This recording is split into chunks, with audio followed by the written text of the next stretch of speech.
Don't mind me, I'm double tasking today. Multitasking, isn't that what they say? This is going to be my first tip, I think. This is a hand applique that I actually do some of that. And when I like to iron my hand applique, I like to iron it from the back. And I always put down an old bath towel. Doesn't have to be old. But the pile in the bath towel keeps the applique from getting crushed when you iron it. And it just gives you a really nice pressing while keeping the dimension of the applique shape so it doesn't crush at all. The applique kind of gets buried in the pile of the towel and it looks pretty nice. Gives you a nice crisp iron press, but still doesn't crush your applique. Anyway, we have been making videos for over 3 years. I'm sure you've heard me say that before. And we've made several hundred of them by now. And I've gotten a little bit more comfortable making them. And both Facebook and YouTube have many tools that help you go through and see who's watching what, who has liked what, and you know, what's trending at the moment. But that could be a lot of work, especially on, you know, looking at 2 different platforms. And I find that the easiest thing for me, especially since I'm not the one that has to monitor those anymore, is just to look at the comments, the recent comments. And the comments always let you know who is watching what at the moment. And it seems like the thing that's coming up the most right now are a lot of things about beginner. We have a lot of things about the paper pantos, about beginning long arming, and self-printing. And so we're going to talk a little bit about some of those things because they're current. And even though we've done some of those things in the past, we'll continue to do our education on those because we know that people are always joining the craft, which is one of the wonderful things about it. So I've just got a little bit more on this strip to do, and then we could go over to the machine. But before I get over there, one of the things, I've talked about this several times before. This is one of the things that I had a hard time with in the beginning, and I've been quilting for over 30 years, but I'm really good at it now, and I would like to teach you this very important lesson, and that is to say no. All kinds of people, when they find out that you like to quilt or like to sew, are going to come and ask you to do something for them. Some of them are going to be your close friends, and some of them are going to be acquaintances that you don't really know that well. And they're going to ask you to do things for them that nobody would ever ask somebody else to do. They may want you to do 2 queen-size quilts for 2 children that aren't even born yet. Or they may want you to do quilt up 12 donation quilts for a charity project before Christmas. They may want you to reproduce a tree skirt that has over 500,000 bugle beads on it that they saw in a luxury catalog. And they don't want to buy it, they just want you to make that for them. So, no. Practice it while you're alone, and practice reasons why you can't. No, I'm not ready to do that right now. Oh, no, thank you. I couldn't do that because I have some of my own projects I want to work on. You know, just practice any excuse that you can. Oh, no, I'm taking care of my mother. Oh, I wish I could do that for you right now, but I'm already overcommitted. That one's easy. You don't even have to explain why. But you really do need to consider that people are always going to want you to use your time. Don't let other people use your time and steal your joy. That's my big lesson for you overall. Another thing that I will tell you is that whenever you get into a new a new category, a new learning thing. One of the things you're going to have are a big vocabulary, big new vocabulary that goes along with it.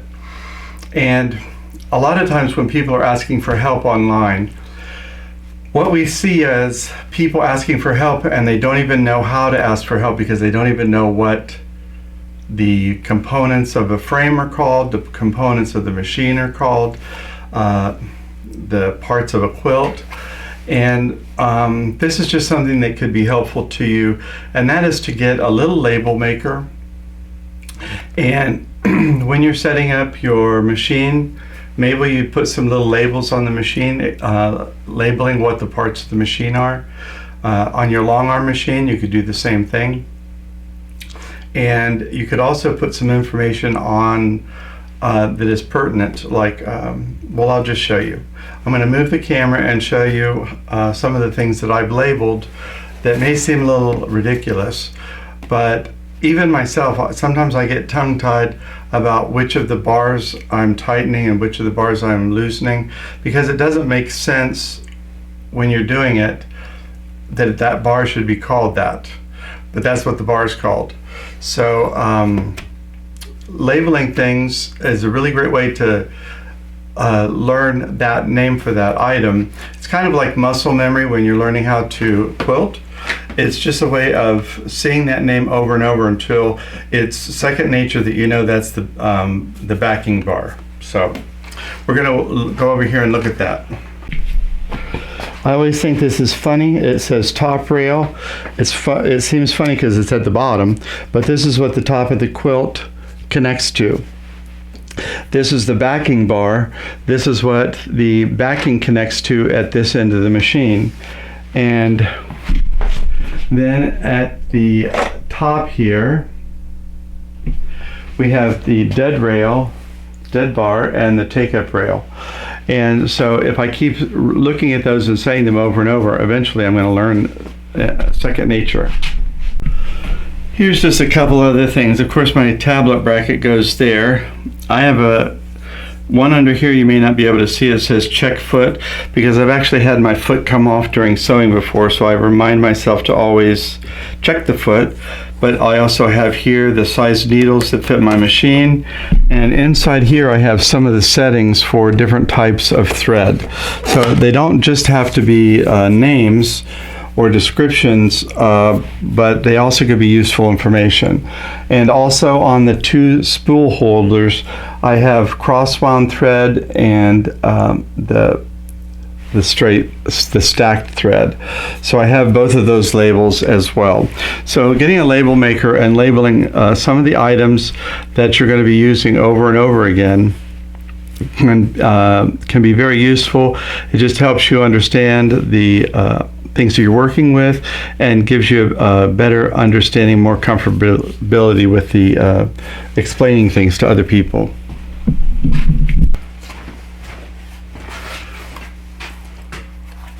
This is just the kind of label maker that I have, but to be honest, I have probably 3 or 4 different kinds of label makers. I've got them in the house and out here, and I've had bigger ones and smaller ones. Sometimes it's almost cheaper to buy a whole new one than it is to actually buy new tape for the stupid things, just the way it is with the printer. But they're very easy to use, and I label everything. All my drawers are labeled, and I label all the cables to each machine, the presser foot, the machine, the cover. I have all of my inserts for the machines all labeled as well, so I really like labeling things. Another thing I was going to talk about as far as beginners go is trying to build up your collection or your library of designs. And I always found in the beginning that I know a lot of people want to jump right to doing free motion quilting, but I think very few people have a natural ability to be beautiful free motion quilters right off the bat. I know I benefited a great deal from working with Pantos, and I also thought they greatly sped up the process of quilting, because I didn't have to be stopping and slowing to figure out where to go next or what design to use. I was just able to speed right along and follow the line and then roll up the quilt and do the next one. So it sped up the process for me. And if you want to get your feet wet without having to invest a lot of money, one of the best things to do is go and download some of the free designs. And Urban Elements has quite a few of those on their website. Now I will show you on the website how you can access those. Basically, there's two different ways. You can either go to Quilting Designs and then go to the subcategory Free. That's probably the best way, because then you're only going to get the free quilting designs. The other option is to put free in the search engine at the Urban Elements website. The only issue with that is that you're going to get any quilting design that has free in the name. So if we had a quilting design like Let Freedom Ring, that's going to come up, but it's not necessarily going to be free. But also all of the free designs will also come up. So you'd be able to see by the price on that design whether it was free or not. But the other great thing about it is that those free designs are also self-print. So you could go ahead and find the free quilting designs, print them yourself at home, and you could practice with those free designs and get comfortable quilting with some Panto designs without having to invest anything more than a little bit of printer ink and a couple sheets of 8x10 paper, and maybe a little bit of tape or glue stick. So I'll show you how to do that on the computer, and then I'll show you how to tape the pieces together.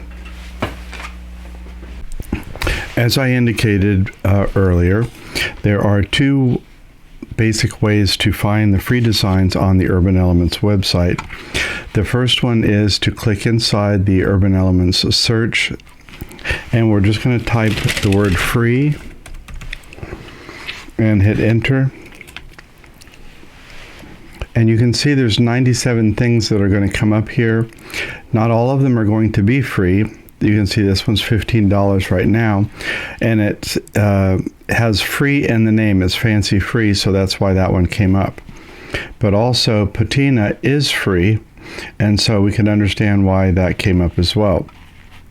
So you can see here where the pricing is indicated, $0. That shows you some of the free ones.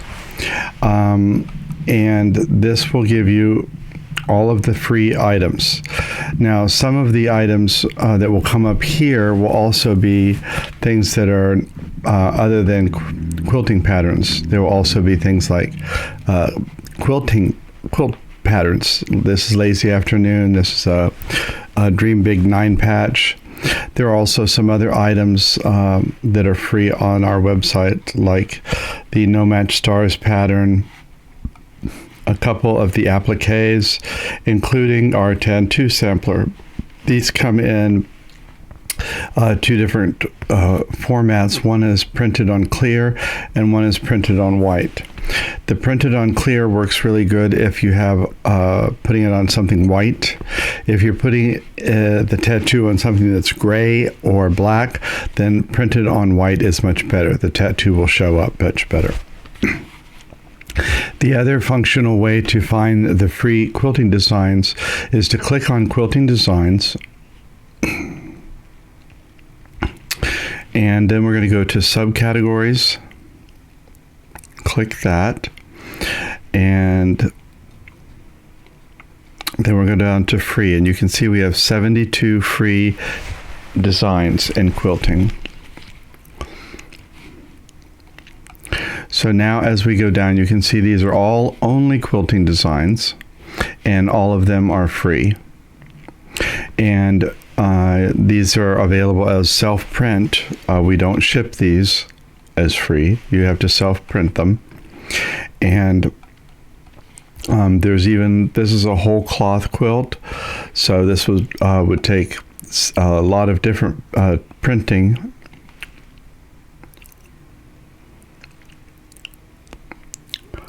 There's some blocks as indicated here. There are some corner elements here to do a border. There's also the fall foliage corner. And here's the fall foliage border. So you have both the border and corner element. And the bean sprout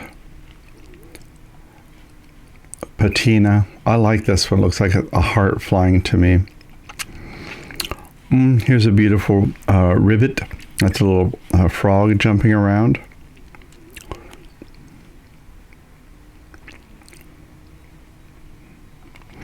And this is the last page. This one up here, Heatwave, is really great for any of the men or boys. I know a lot of people are always looking for a pattern for guys, and this is it. You know, it's a really great one, the flames. And you can see we have a couple more blocks here. And here's the pattern match for that block, the rivet block. A really great leaf pattern, the Morning Glory. Some feathers. These are really great feathers, lots of curving, no geometric shapes in there, so that'd be great for beginners. And a happy birthday. So after you select something that you like, and you can download as many of these as you wanted. As we said, they're free. I'm going to go to Bean Sprout here and click on that. And there's 3 options here. You could do a digital download if you had a computerized system, and you would have options for all the different basic digital formats for the computerized systems. We also have digital formats for embroidery modules. That would be to do quilting on an embroidery module. And this is the one we're working on today. It's Bean Sprout Self-Print Download. So we'll click on that, and I believe we'll see up here. Yep, there's my little blue arrow that indicated that I have completely downloaded that particular design. And all we have to do is click on that, and it should open up my Bean Sprout.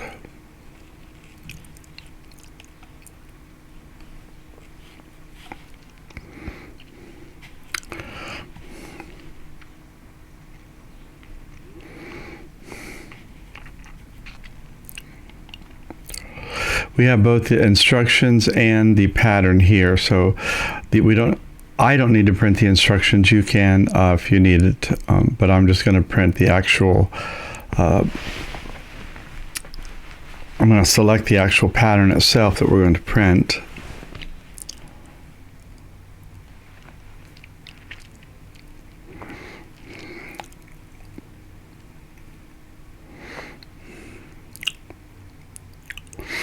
And you can see the little clock is spinning there.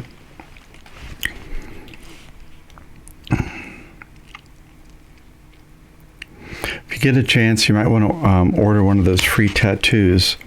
I love to have them on different things. It's a great little identifier. If you have something in class, could be a coffee mug or a part of your machine, your foot pedal, your carrying case, your notebook.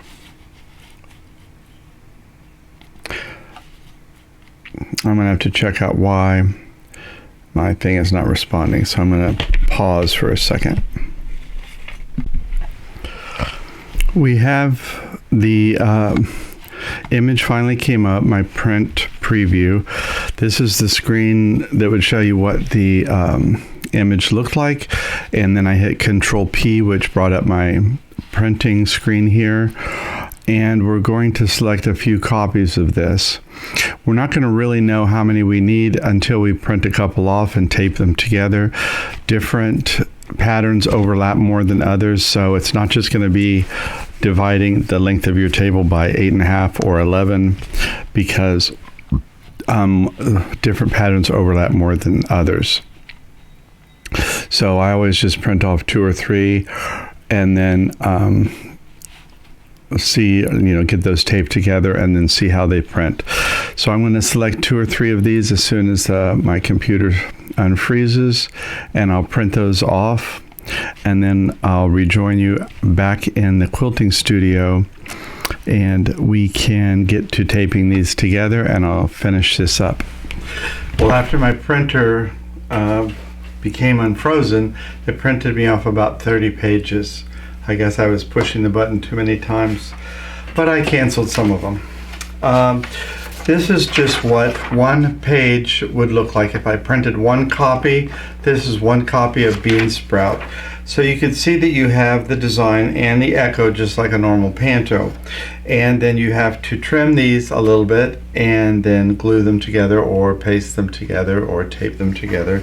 And you can see here, I have done that. I've got 3 of these together. And this is when you can start measuring how long you can get and divide it by the number of pieces, because these overlap quite a bit. From here to here is an overlap, and if you add that up on every piece, you can see it overlaps quite a bit. But I'm going to bring you in a little bit closer just so you can see how I've cut the edge and how we overlap it.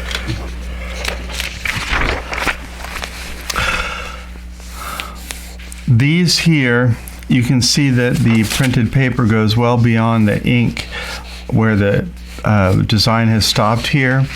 And what we're going to do on a cutting board is line up our ruler directly on those lines where the design has stopped, and we're going to trim those off.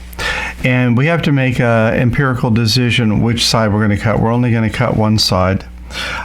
We could have done it on the other side, but this is a very short side, so I decided myself to do it on this side. So I just used my rotary cutter and I cut it off right where this design ends by lining up the end of the design with my ruler and cutting it. And I stacked them up and did several pages at a time. And this is what it looks like once you've done that. You can see I've cut right to the edge. Actually, there's a tiny little bit left there, but that's not going to, it's not going to deter anything. And then you can see that you could just keep adding. Now, how do we connect them? This is double stick tape, and some people are really good at using this. I think you have to have a master's degree in tapery to be able to get this down smooth with the tape stickiness on both sides. I haven't reached that level of education. I can do pretty good with magic tape, because you get a little bit of leeway. You can sometimes pick it back up and tape it back down if it gets on wrong. And I can do pretty good with glue stick, although this particular one is not a good example because it's a little bit dried up. Having said that, this is what we would do. It's a good idea just to keep track of your name pieces. That way we get them, we know we're going in the right direction. But you can see here, without any tape or glue or anything, just how far we have to overlap to get the design to be in the right place.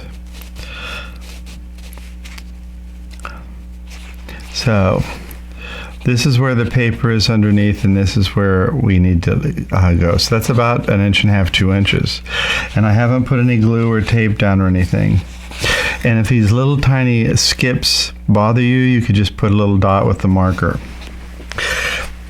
Now you could go in with your glue stick and do under here. If my glue stick was new, that would be really great. This particular one is ready for the garbage.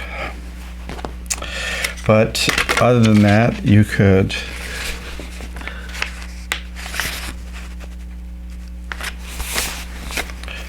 use the magic tape, the one I like. If I have any left over, I'll just pin it around to the back. But then I also will put a piece on the back as well, so that I don't have that flap loose. Because the whole point of printing the Panto is for you to use it over and over for years to come. And I just feel like if there's no loose edges, that will last you longer. So now after you've got all this row, as long as you need it, and you print off as many of these as you need, then you're ready to go ahead to your long arm machine and get ready to sew on your Panto. So for connecting them, I like the glue stick and the magic tape. Double stick tape might work for those of you who have the master's degree in tapery. I'm just not good enough with it to get it to lay smooth on both pieces. So that's how I would connect it. I don't know that I would use like Elmer's glue because I'm afraid that would wrinkle the paper, and I don't know that I'd be happy with the results. But whatever works for you is what's best, because that's how you're going to do it. So the great thing about these are really twofold.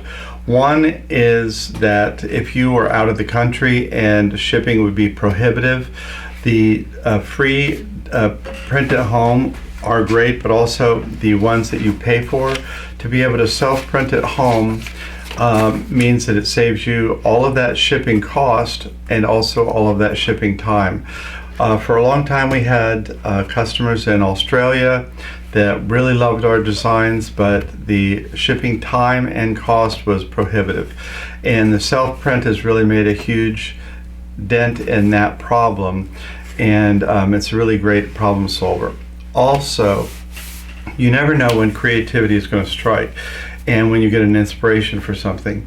And some of us work when others of us are sleeping.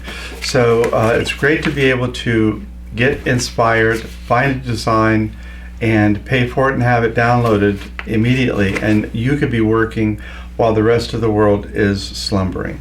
So that's a really wonderful thing as well, be able to print on your time frame and not somebody else's. So we do have the free self-print, but we also have I don't know that every single design is self-print because they won't all fit on paper. But we have a ton of self-print on the website, and you can see those by looking at the different designs and seeing if that option's available. If it's not available, you could always call or message the office and see if it's possible that they could make it a self-print.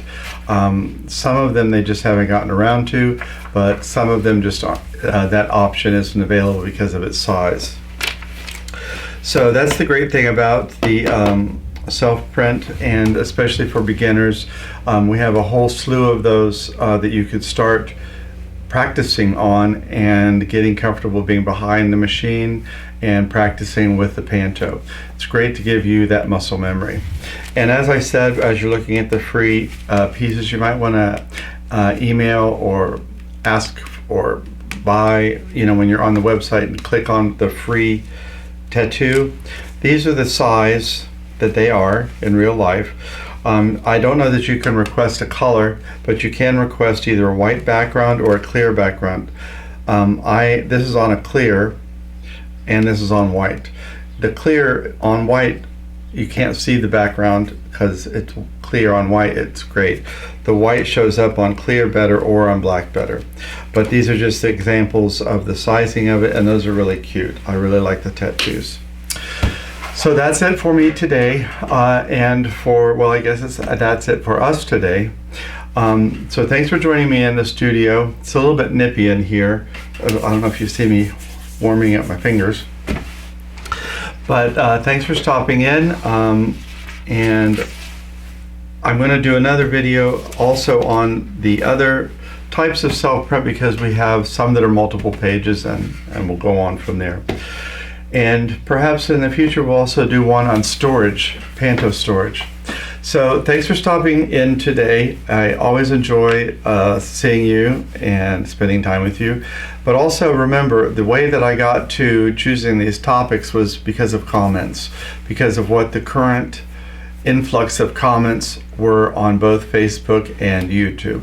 So when something is occurring to you, or when something is trending for you, or a question for you, commenting on it in a video or sending us a message, that's really the best way for us to lean our educational videos that way, because we know that that's what you're looking for.